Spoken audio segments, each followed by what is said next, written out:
Okay, today I'm going to make two meals at once. As you can see, I've already prepped everything. I've got the beef sliced real thin. I'm going to make burritos with one part of it, and I'm going to make Korean barbecue with the other part of it. And I got some orange and red peppers, as well as some jalapenos and some tomatoes, and some onions. Okay, let's get to it. Over here I have some black beans, some white rice, and some more beef that I'll use with the burritos. Okay, for the Korean barbecue, I'll be using this beef bulgogi. It's a really good sauce, a newfound love of mine. It's got like a Korean pear flavor in it. Really unique, really delicious. Okay, first I'm going to do the vegetables and then go ahead and divide them up between the two dishes later. My friend is a borderline diabetic, so instead of using white rice, I usually use brown rice. However, I'm out of it right now, so I'll be using this noodle. It's a buckwheat yam noodle. I think it's called sopa noodle, a Japanese noodle, and it's very low glycemic and good for diabetics. Okay, got a little bit of olive oil in here, a little bit of salt. Just waiting for the onions to be a little bit more translucent, and I'll be done. These noodles are supposed to take about 8 minutes. Okay, I've poured a little bit of that oil back in there from the vegetable stir fry.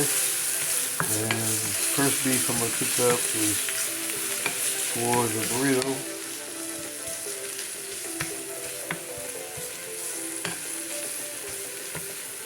I've actually turned off the heat. I don't need to overcook it.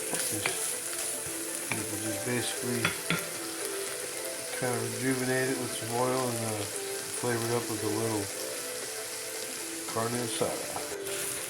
Okay, got the carne asada on there.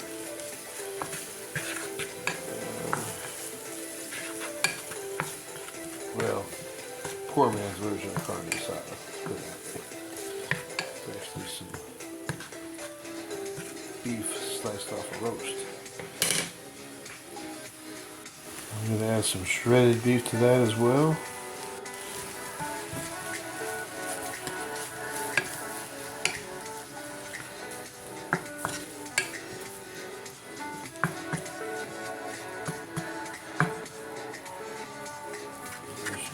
Nice. Turn the heat up a little bit and add some of the veggies. Okay, there we go.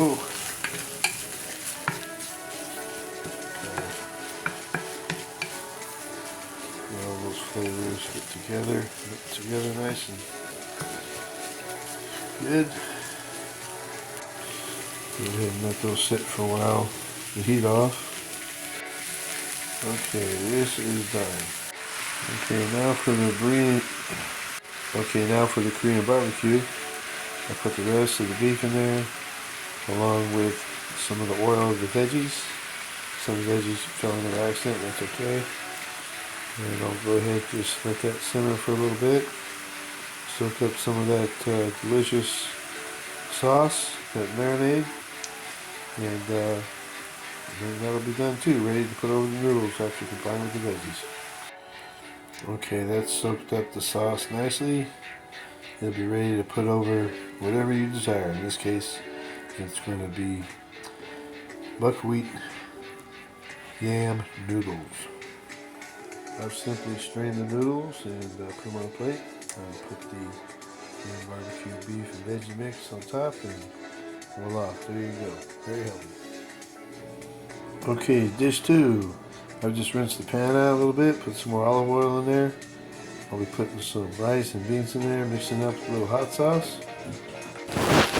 Okay, so I've added some strained, washed black beans. And as you know, black beans and rice together make a complete amino acid profile protein, as well as adding more fiber and also lowering the glycemic index of the dish.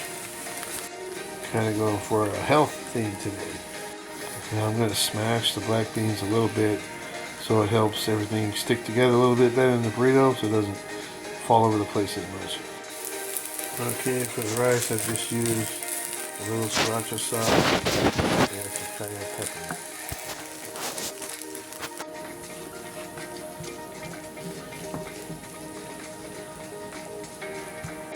I'm just going to go ahead and add the beef and veggie mixture, and that'll be my burrito mix ready to go.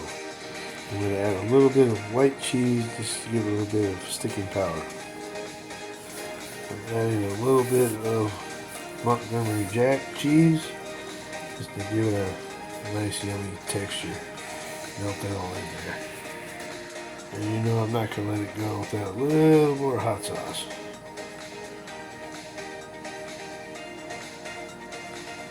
Okay, got all that on the shell, ready to roll it up.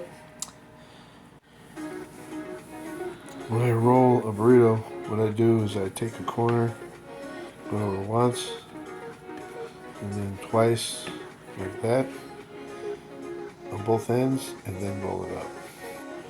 Okay, got it all rolled up, and now it's time to put it in the pan with a little bit of olive oil. And you know, as Dr. Gunther said, food is an excuse to put olive oil on something. I like to preheat the pan a little bit before I put the burrito on, just to give it a good little sear. And I usually do about 2 sides, and then go ahead and turn the heat off. The pan will be hot enough to do the rest. Voila, there we go, ready to eat. Okay, and as usual, I will eat half right now, and then I will eat half for dinner. Or sometimes it's lunch and dinner, or sometimes it's breakfast and lunch. Today it's going to be lunch and dinner, because this is not really a breakfast burrito. Well, enjoy. This is the working man's burrito. I hope you like it. Give it a try. Stay tuned. Next time I will be making what I call the big house burrito.